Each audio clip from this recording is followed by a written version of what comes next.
같으니라. 아멘. 주일날 저녁에는 우리가 로마서를 공부하고 있습니다. 지난 시간에 우리가 로마서 1장 1절부터 15절까지 바울의 서신서를 쓴 첫 번째 단락인 인사말에 대해서 함께 말씀을 나눴는데요. 특별히 8절부터 15절 사이에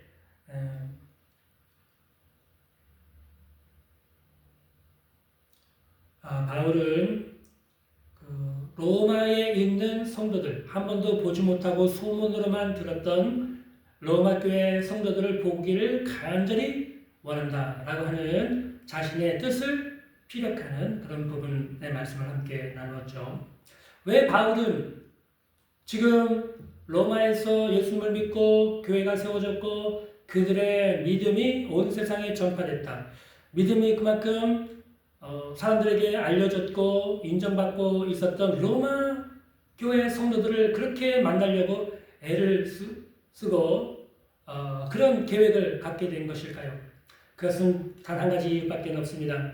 목회자라면, 참된 목양자라면 누구나 마음속에 품는 그런 것이죠. 어떤 성도든지 그 성도의 믿음을 견고하게 세워주고 그 믿음을 자라게 하려고 하는 그런 목자의 심정을 사도 바울은 갖고 있었던 것입니다. 그래서 로마 교회가 누구의 전도에 의해서 누가 영적인 리더가 돼서 로마 교회를 세웠고 양육하고 있는지 모르겠지만 내가 가서 이방인이 사도인 내가 가서 여러분에게 복음의 진리를 분명하고 확실하게 전해주고 또 여러분이 믿음에 바로 설 수 있도록 내가 양육하고 도와주고 싶다. 그런 간절한 마음을 사도 바울은 갖고 있었던 것이죠. 또 두 번째로 바울은 그 로마 교회 성도들을 만날 때 그냥 가서 말씀만 전해주고 가르치고 그러려고 한 것이 아닙니다. 사도 바울은 그들을 로마 교회 성도들, 예수 믿고 있는 성도들을 만나서 그들에게 어떤 신령한 은사를 나눠주기를 간절히 바랐다고 했어요. 그 은사를 통해서 성도들의 믿음을 더욱더 견고하게 해주려고 했다고 했습니다. 로마서 1장 11절에 보면 내가 너희 보기를 간절히 원하는 것은 어떤 신령한 은사를 너에게 나눠주어 너희를 견고하게 하려 합니다. 이 부분이 바로 우리 교회 안에 제자 훈련만 필요한 것이 아니라 성령의 사역도 필요하다는 사실을 우리 분명히 알 수가 있는 것입니다. 오늘날 한국교회의 현실을 보면 두 부분으로 나눠져 있죠. 한 부분은 말씀을 가리키는 제자훈련 사역이 있고 또 한 부분에서는 성령 집회를 하고 성령의 은사 사역을 하는 그런 두 부류의 한국교회에 두 갈래의 운동이 있습니다. 그러나 여러분 이 두 갈래의 운동은 따로 필요한 것이 아니라 모두가 다 교회에서 하나로 필요한 거예요. 교회에서 성도들을 양육하기 위해서는 말씀으로 또 말씀을 가르치고 권면하고 말씀을 가르치고 권면하고 성령의 감화를 받고 말씀을 통해서 그 심령이 깨어지고 부서지고 심령 골수가 짜게지고 변화받는 또 그 변화와 통해서 그 심령에 하나님의 말씀이 박히고 새겨지고 그 말씀이 자라고 양육하는 제자 양육이 필요하고 또 한편으로는 성령의 사역이 필요합니다. 성령의 사역. 그 성령의 역사가 나타나서 병든 자가 고침을 받고 죽은 자가 살아나고 귀신이 떠나가고 사람들의 삶이 완전히 깨어지고 새롭게 변화받는 그런 성령의 사역. 한편에서는 제자 양육이 필요하고 한편에서는 성령의 사역. 이 두 가지 사역이 교회 안에 함께 하게 될 때 사도 바울과 같은 제자 훈련을 통해서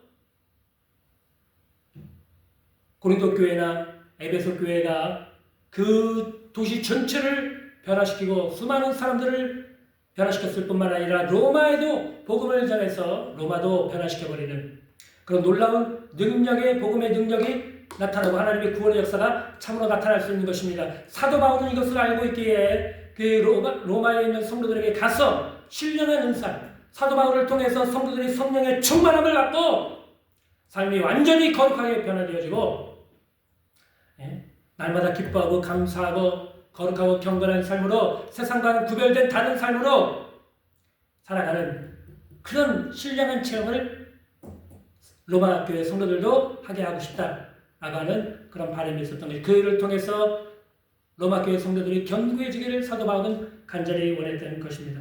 그리고 사도 바울은 그런 누구든지 바울이 알고 믿고 있는 그 예수님의 복음을 전해주고 싶은 빚진 자의 마음을 가지고 일평생을 살아갔던 것입니다.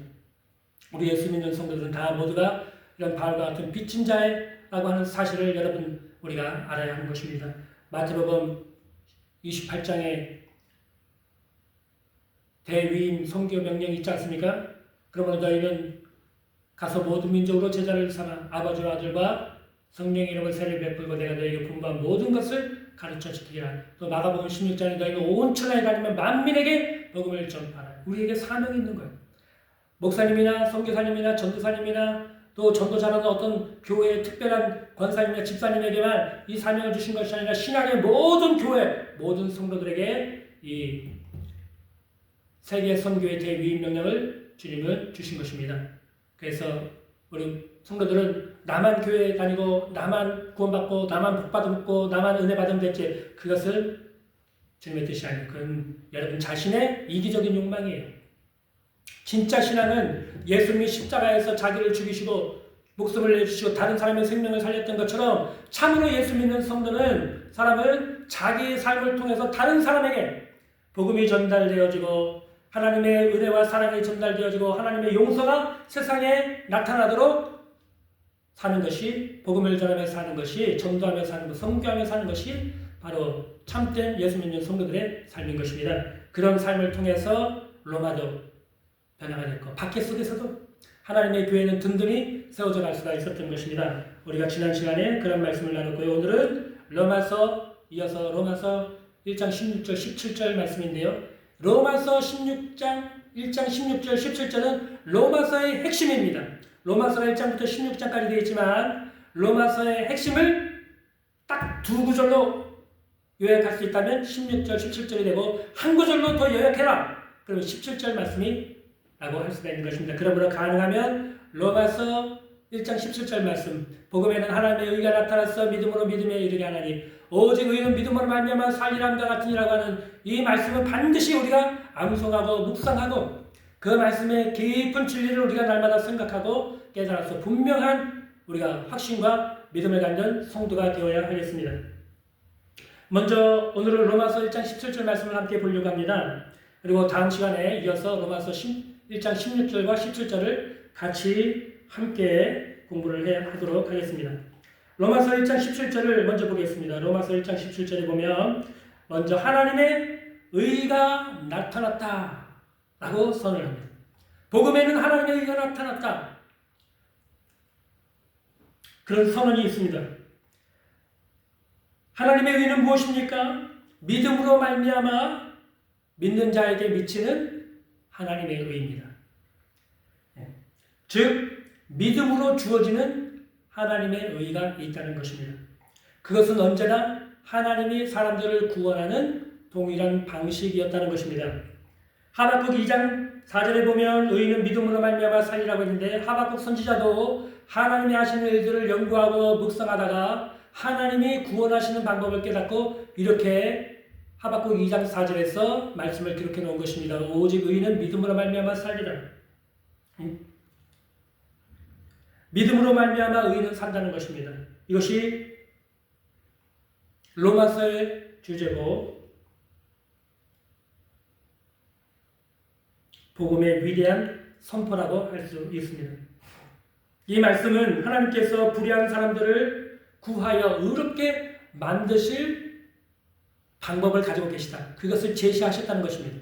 불의한 사람들, 아담의 후손으로서 어머니 뱃속에서부터 죄인으로 잉태돼서 이 땅에 태어나서 죄인으로 태어나서 죄인으로 살다가 죽으면 하나님의 심판을 받아서 영원한 불지옥에 떨어질 수밖에 없는 절망적인 이 인간, 불의한 인간을 구원하실 수 있는 하나님의 방법이 있다, 그것을 나타내주고 제시해 주신 것입니다. 그것이 바로 의인은 믿음으로 말미암아 살리라고 하는 이 이신칭의 교리 속에 들어있는 것입니다. 그 방식은 하나님의 아들 예수 그리스도의 의를 우리에게 주시고 전가시키는 방식입니다. 그리스도의 의가 우리에게 주어지는 것입니다. 우리는 의가 없는 사람이에요. 모든 사람이 다 죄인입니다. 모든 사람이 다 죄를 범하였으며 하나님의 영광에 이르지 못하더니 라고 한 말씀처럼 모든 사람 다 죄인이 죄가 없는 사람 없어요. 그러나 우리 인간을 죄 구원하시기 위해서 하나님께서도 독생자 예수 그리스도를 이 땅에 보내주셔서 죄가 없는 의인의 완벽한 의인의 삶을 사셨습니다. 죄를 단 한 번도 짓지 않는 완벽한 의인이 되셔서 우리의 인류의 죄를 대신 지시고 십자가에서 과거와 현재와 미래의 모든 죄를 단 한 번의 희생 제물이 되셔서 예수님의 그 의인의 피 통해서 다 용서해 주시고 믿는 사람마다 그 사람에게 예수 그리스도의 의가 전가되고 예수의 피가 그 사람의 모든 과거와 현재와 미래의 죄를 깨끗하게 씻어버리는 효력이 나타나게 하신 것입니다. 그런 방식으로 우리는 죄사함을 받고 그런 방식으로 우리는 하나님 앞에 예수 그리스도의 의가 전가되어 의롭다함을 받는 의인이 되는 것입니다. 그것을 로마서가 사도 바울이 로마서에서 우리에게 말씀하시고 주고 있는 것입니다. 이 의는 하나님께로부터 온 의입니다. 인간에게서 난 것이 아니라 하나님의 방식대로 하나님이 정해서 하나님이 인간을 구원하시려고 하는 방식을 정하시고 방법을 정해서 우리에게 알려주신 것입니다. 그것은 참으로 놀랍고 좋은 소식이라고 할 수 있습니다. 왜 그럴까요?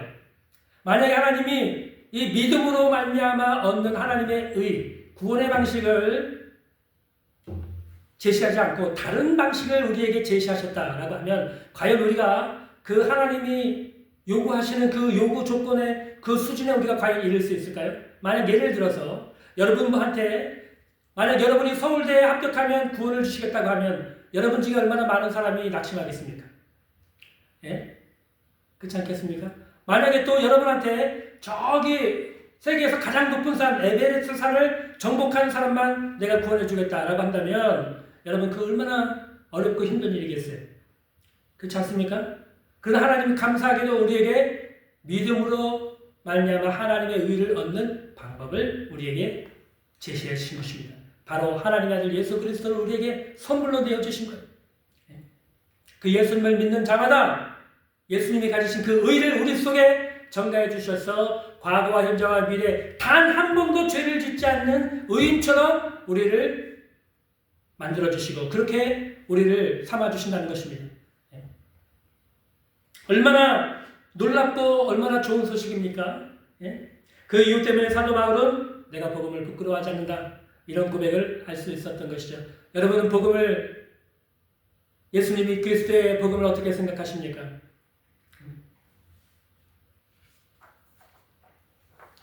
여러분은 주변에 있는 사람들에게 복음을 전해보신 적이 있습니까? 전도해보신 적이 있습니까? 예수님 믿으십니까? 교회 다니십니까? 그렇게 복음을 사람들에게 권하거나 전해본 적이 있습니까? 만약에 전하지 않았다면, 전해본 적이 없다면 여러분은 복음을 부끄러워하고 있는 것은 아닙니까? 한번 여러분 생각해 보시기 바랍니다. 오늘 제가 이 말씀을 준비하면서 유튜브에 있는 쇼츠 동영상을 잠깐 봤는데 거기에 한 선교사님이 나와서 몇 마디 얘기를 하시는데 이런 얘기를 하시더라고요. 오늘날 한국 교회가 미래가 없다. 왜냐하면 전도가 되지 않는다. 과거에는 그래도 교회에 여러 가지 문제가 있고 소란하는 교회가 있었지만 그래도 전도는 돼서 새신자가 교회에 들어왔고 젊은 청년들이 교회에 들어와 학생들이 교회에 들어왔는데 지금은 전도가 아예 되지 않는다. 새신자가 들어오지 않는 시대가 되었다. 이것이 한국 교회가 앞으로 미래가 소망이 없다고 하는 신호다. 이렇게 얘기를 하는데 참 그런 것 같습니다. 교회가 오늘날 복음을 전하지 않는 것도 문제지만 또 새신자가 교회에 들어오지 않는 것도 또 문제인 것 같습니다. 참 어렵고 힘든 시대를 우리가 살아가고 있습니다. 그러나 우리가 믿는 것은 하나님의 능력의 하나님이시고 하나님은 구원의 하나님이신 것을 우리가 믿는 것입니다. 어떤 병이 걸렸든지 하나님은 또 치료해 주시는 치료의 하나님이시고 또 어떤 절망에 빠져있든지 하나님 우리에게 소망을 주시는 소망의 하나님 되심을 우리가 믿는 믿음을 가지고 사는 저와 여러분 되시길 간절히 주님의 이름으로 축복합니다. 아멘. 자, 그렇다면 이제 로마서를 쓴 사도 바울과 하박국 선지자가 말한 믿음이란 과연 어떤 믿음일까요? 이 믿음은 아주 특별한 것이고 사람들이 일반적으로 말하는 믿음과는 다른 것입니다. 우리가 신용카드를 갖고 있죠. 요즘에 다 신용카드를 쓴 시대가 됐습니다. 현찰을 쓰는 사람들 보기가 좀 어렵게 됐어요. 그죠? 그 정도로 신용카드를 많이 쓰는데 이 신용카드의 신용이라는 게 뭡니까? 믿음이란 뜻이에요. 예. 믿음을 이 사람이 이 카드를 쓰는데 이 사람을 믿는다. 예. 그런 뜻이거든요. 그러니까 우리가 일반적으로 사회에서 생활하는데 신용카드를 쓴다는 것은 사람들에게 신용이 있는 사람이다. 믿을 만한 사람이다라고 하는 것을 나타내는 표식이기도 합니다. 그런데 여러분, 그 믿음을 우리는 믿음이라고 말할 수 없어요. 사람들이 일반적으로 말하는 믿음, 그런 믿음을 성경에서 말하는 것이 아닙니다. 성경이 로마서에서 특별히 로마서 1장 17절에서 말하는 오직 의인은 믿음으로 말미암아 살리라 하는 이 믿음은 사람들이 말하는 일반적인 믿음과는 다른 것입니다. 예를 좀 한번 들어보겠습니다. 어떤 목사님은 설교 시간에 말하기를 모든 사람에겐 다 믿음이 있다. 그러므로 여러분이 그 믿음을 사용하면 된다. 이렇게 말씀하시는 설교를 들은 적이 있습니다. 그러나 그것은 사실이 아닙니다. 우리가 일반적으로 사회생활할 때도 신용을 주고 신용을 받고 그 신용카드를 쓰고 또 대출을 받을 때도 은행에 가서 담보대출을 받고 그러잖아요. 그게 다 신용을 점수를 받고 그것을 근거로 우리가 대출도 받고 그러는데 그게 다 신용이거든요. 믿음이에요. 사회에서 말하는 그 믿음이 로마서에서 말하는 그 믿음이 아니에요. 그래서 사회에서 통용되는 그 믿음을 가지고 성경을 가지고 들어와서 사람들에겐 다 믿음이 있다 이렇게 말하는 것은 절대로 올바른 설명이 아닙니다. 만일 모든 사람에게 다 믿음이 있다고 한다면 여러분 로마서의 진리에 따라 모든 사람이 하나님의 의를 다 얻었단 말입니까? 그래서 모든 사람이 다 믿음이 있기 때문에 구원을 다 받았다는 말입니까? 그건 앞뒤가 맞지 않잖아요. 그죠? 모든 사람이 죄를 범했으면 하나님의 영광이 이르지 못한다고 했어요. 그런데 무슨 죄인에게 무슨 믿음이 있습니까? 그것은 아닌 것입니다. 그 얼마나 어리석고 무지한 말입니까? 저는 이런 말을 하시는 분의 그 마음을 어느 정도 이해는 됩니다. 성도들을 위로하고 싶은 거예요. 성도들을 격려하고 싶은 거예요. 성도들에게 믿음에 대한 격려를 해주고 믿음으로 살 수 있도록 그렇게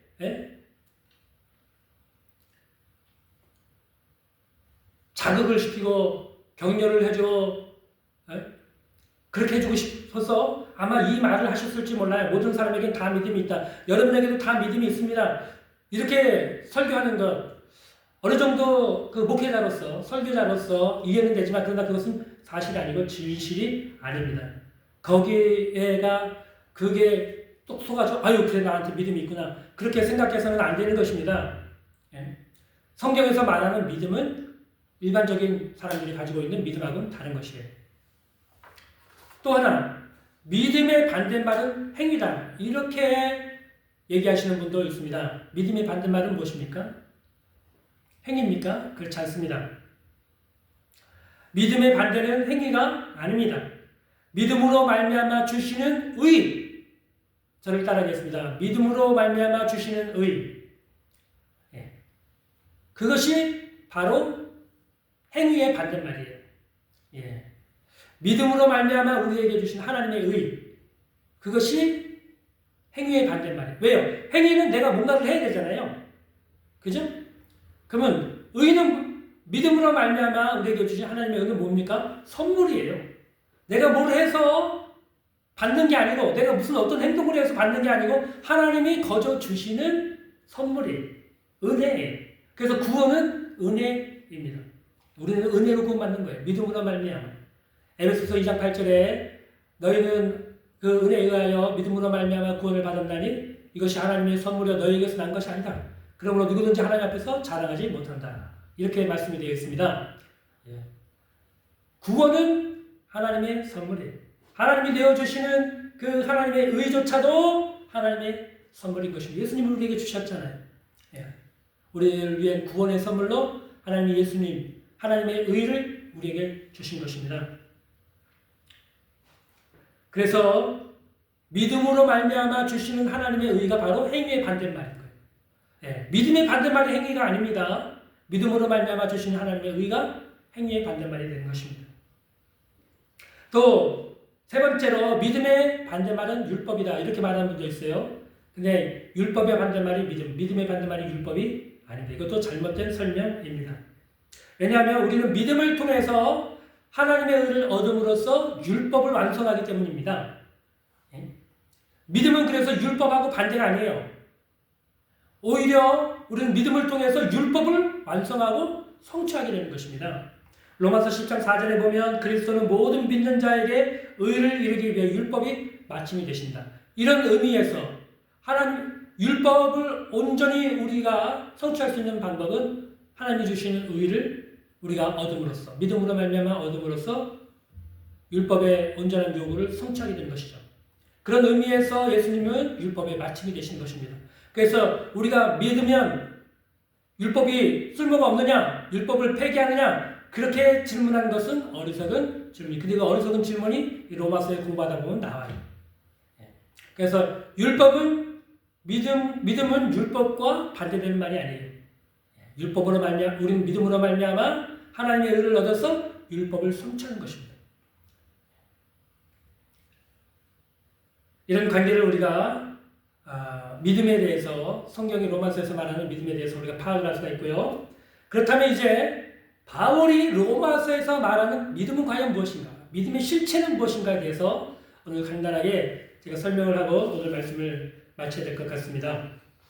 그리고 이 믿음을 갖게 된 사람의 특징에 대해서 우리가 로마서에서 말씀하고 있는 특징을 제가 설명을 드리면서 오늘 말씀을 마치도록 하겠습니다. 먼저 믿음은 무엇인가? 사도 바울이 로마서 1장 17절에서 말하고 있는 믿음, 오직 의인은 믿음으로 말미암아 살리라고 했던 그 믿음은 과연 무엇인가? 첫 번째, 그 믿음은 세 가지 특징이 있는데요. 첫째는 이지적인 특징으로 복음을 알고 믿는 것을 뜻합니다. 이지적인, 이성적인 면에서의 변화가 있는 것이죠. 로마서 10장 17절에 보면 그러므로 믿음은 들음에서 나며 들음은 그리스도의 말씀으로 말미암느니라고. 믿음은 하나님의 말씀을 듣는 것입니다. 듣고 이해하고 깨닫는 그런 깨달음을 통해서 그 말씀이 믿어지는 것입니다. 우리 이성적으로 그것이 받아들여지는 거예요. 용납이 되어지는 거예요. 오늘날 불신자들은 왜 믿지 않습니까? 첫 번째 단계에서 실패해요. 받아들이지가 않는 거예요. 하나님에 대한 거부감이 있어서 복음이 들어오려면 거부하는 것입니다. 그 안에 악한 영이 사로잡고 있고 미혹의 영이 사로잡고 있어서 복음의 광채가 들어오면 거부하는 거예요. 이해하려고 하지 않고 들으려고도 하지 않는 것입니다. 그걸 듣지 못하니까 어떻게 믿음이 생기겠어요? 복음을 듣고 이해하지 못하는 사람은 믿음을 가질 수가 없는 것입니다. 왜냐하면 믿음은 그리스도의 말씀을 들으면서 나기 때문에 그런 것입니다. 그러므로 우리의 이성적인 변화가 이 믿음의 한 부분을 차지합니다. 첫 번째 부분이 가장 기본이 되는 부분이죠.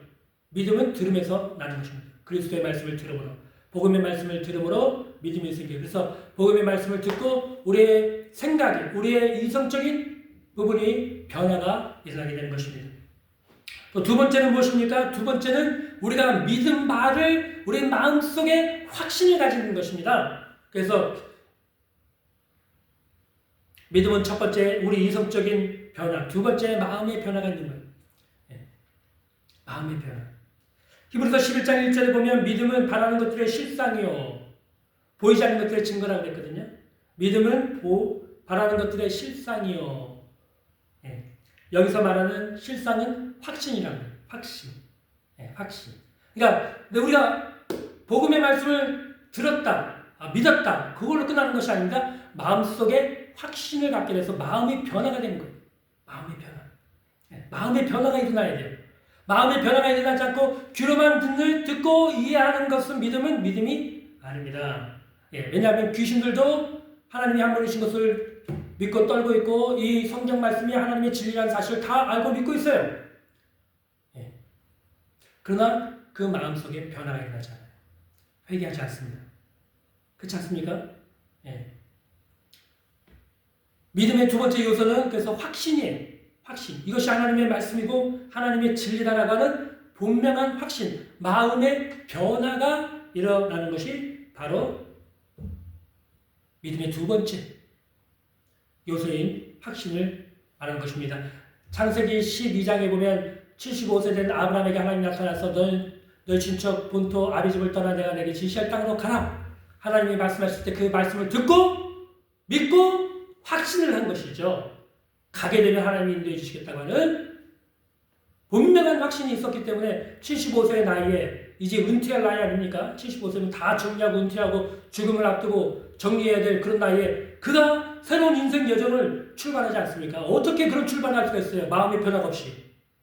예? 어떻게 술을 끊어요? 마음의 변화가 없이. 예? 그렇지 않습니까? 담배 피우는 것도 어떻게 끊어요? 마음의 변화가 없이. 마음의 변화가 있으면 담배도 끊고 술도 끊고 게임도 끊고 세상 오락도 끊고 얼마든지 세상적인 것을 끊어낼 수가 있는 것입니다. 마음의 변화가 없기 때문에 교회를 다니면서도 끊어야 될 것을 끊지 못하고 얽매여 죄 가운데 사는 성도들이 얼마나 많은지 몰라요. 예? 좀 부끄러운 얘기지만 제 동기들 중에 같이 어려서부터 자라온 동기들이 있어요. 그 가끔가다 1년에 한두 번씩 만나가지고 모임을 갖는데 거기 가면은 꼭 그 친구들이 술을 먹어요. 교회를 가는 집사님이라고 하면서도 술을 먹어요. 그러니까 목사인 제가 그 동기들이 모여가지고 모임을 하는데 오라고 하는데 걔가 술자리에 가서 무슨 얘기를 합니까? 예? 할 말이 없어요. 가면은 야, 술 좀 먹지 말아라. 얘 교회 다니는 집사님이 왜 이렇게 술을 먹고 있니? 내가 그렇게 하면 그 모임에 거기 있어서 쫓겨나지. 그렇지 않습니까? 그러니까 내가 그런 말을 못하려면 아예 그 자리를 가지 않는다고 생각해가지고 아예 그 자리를 가지 않는데요. 그렇습니다. 예수를 믿는다고 하면서도 마음의 변화가 없으니까, 예? 확신이 없으니까 그 술도 먹는 거예요. 담배도 피우는 거예요. 바람도 피우는 거예요. 사람들도 속이고 사기도 치고, 예? 음란하게도 살고 도둑질도 하고 사람들이 그렇게 믿는다고 하는 모양만 있지 참으로 믿는 것이 아닌 것입니다. 마음의 변화가 있어야 돼요. 마음의 변화.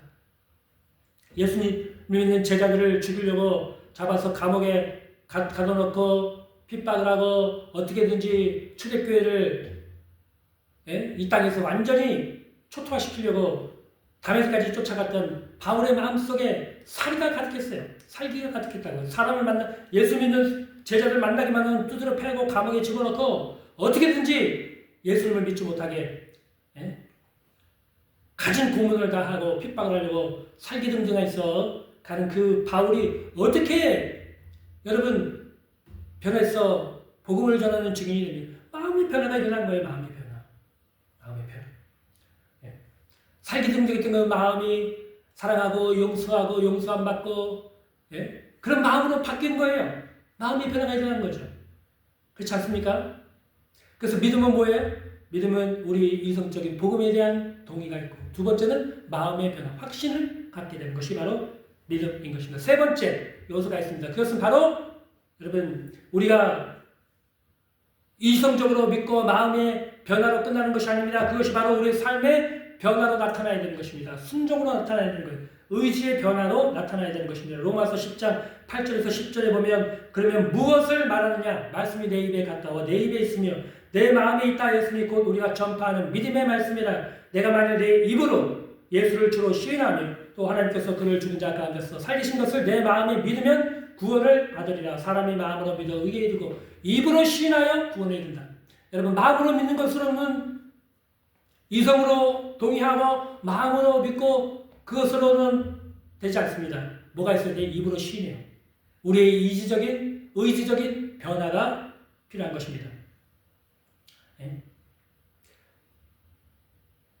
우리의 의지가 변화되지 않았다면 그것은 참 믿음이 아닙니다. 행동으로 나타나야죠. 순종으로 나타나야 하는 것입니다. 로마서 1장 5절에 보면 바울은 이렇게 말합니다. 그러므로 그로 말미암아 우리가 은혜와 사도의 직분을 받아 그의 이름을 위하여 모든 이방인 중에서 믿어 순종하게 만든다.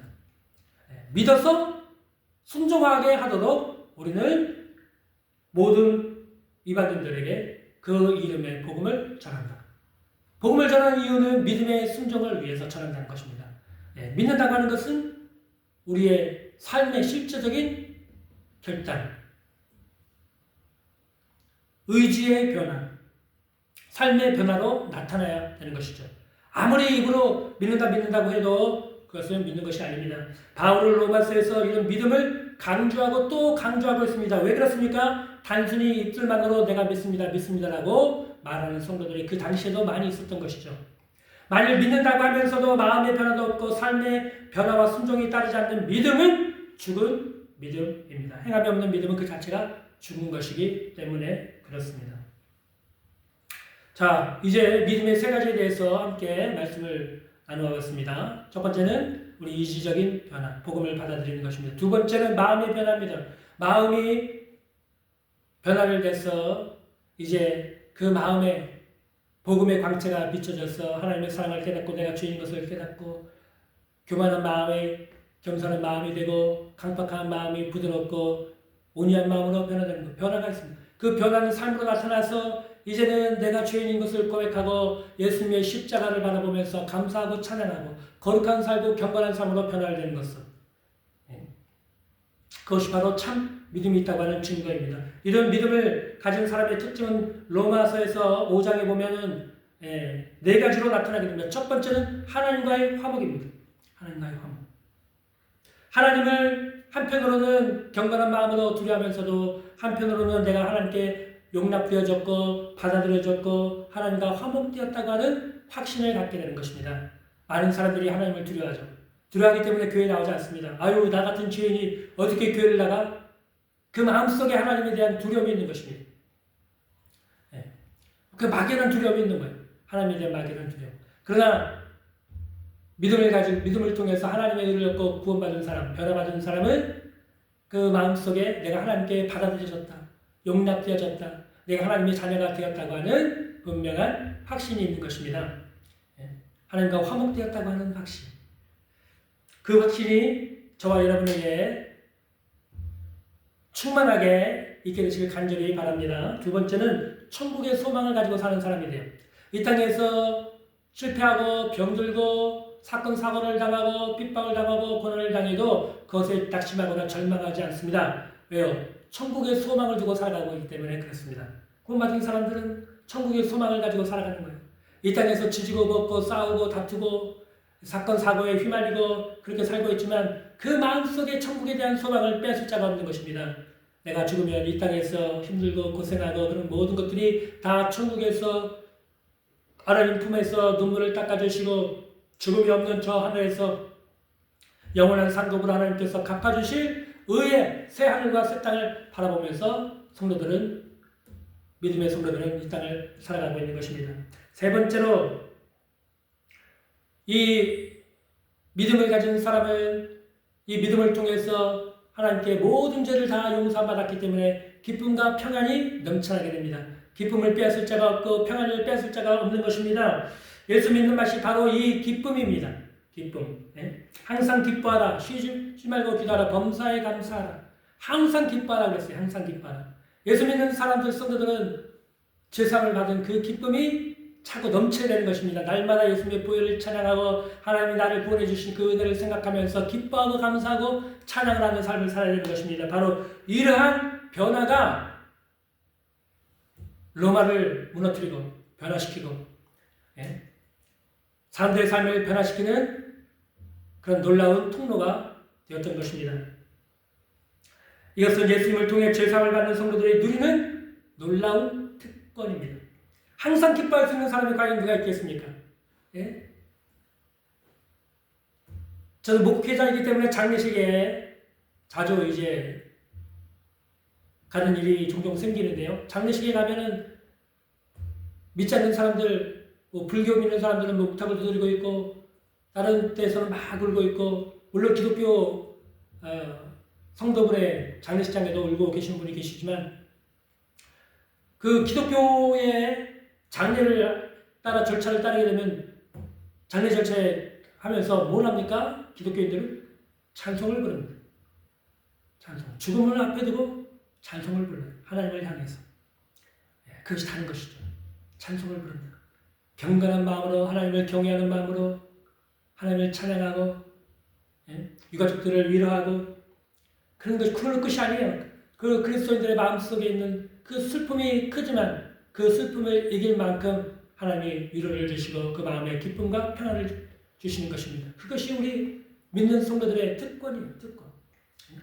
저는 여러분 마음 가운데 기쁨이 충만하시길 주님의 이름으로 축복합니다. 평안이 강물같이 차고 넘쳐 흐르시길 주님의 이름으로 축복합니다. 그것이 예수 믿는 성도들의 특권이에요. 특권.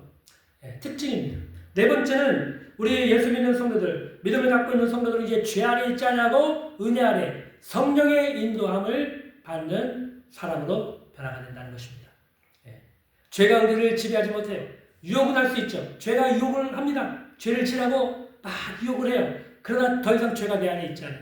죄는 내 밖에서 나를 유혹하는 존재예요. 그러나 내가 예수 믿기 전에는 죄가 내 안에 있었어요. 그래서 내 안에 있는 죄가 계속 나로 하여금 죄를 짓도록 만드는 이 몸을 통해서 나를 죄 만들어내는 공장으로 사용하는 거예요. 그래서 내가 뭔가 행동하기만 하면 죄가 되는 거예요. 죄가 말로 해도 죄를 짓고 손으로 해도 죄를 짓고 머리로도 죄를 짓고 내 안에 죄가 있어서 나를 그렇게 마귀와 불의의 죄로 그렇게 도구로 사용했습니다. 그러나 예수 믿고 난 다음에 이 죄와 사망의 권세가 내 몸에서 완전히 깨어져서 떠나갔습니다. 할렐루야. 내 안에 이 죄가 남아있잖아요. 내 안에 죄가 나를 지배하지 못해요. 죄가 나를 유혹할 수 있습니다. 나를 지배하지 못해요. 성령께서 내 안에 계신 것입니다. 믿는 자 안에는 이제 성령이 성전 삼고 들어오셔서 믿는 성도들의 삶을 천국에 갈 때까지 인도해 가시는 변화를 받게 된 것입니다. 이것이 예수 믿는 성도들의 네 번째 놀라운 특권이에요. 할렐루야. 하나님의 영으로 인도함을 받는 사람들이 곧 하나님의 아들들이라.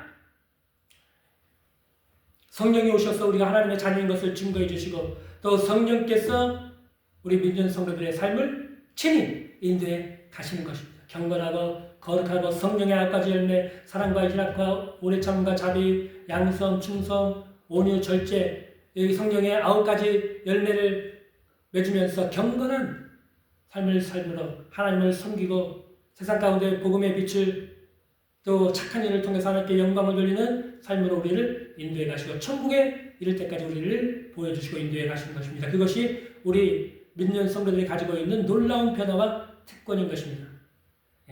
여러분 간단하게 오늘 이 복음에 대해서 믿음에 대해서 함께 말씀을 나눴습니다. 여러분 참으로 복음을 믿으십니까? 여러분 참으로 믿음을 갖고 계십니까? 그 믿음이 여러분의 생각과 여러분의 마음과 여러분의 삶을 변화시키셨습니까? 여러분은 4가지 변화가 일어났습니까? 하나님과 참으로 화목됐습니까? 하나님 앞에 여러분 떳떳하게 서실 수 있는 분이 되었습니까? 여러분의 천국 소망이 있습니까? 또 여러분에게 기쁨과 즐거움과 평안이 있습니까? 여러분이 성령의 인도함을 받아서 경건하고 거룩한 삶을 살아가고 계십니까? 그렇다면 여러분은 그리스도인이 분명합니다.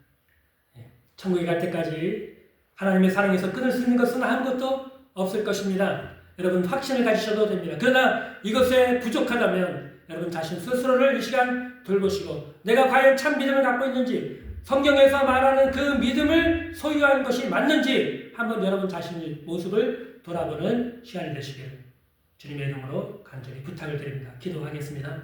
사랑이 많으신 하나님 감사합니다.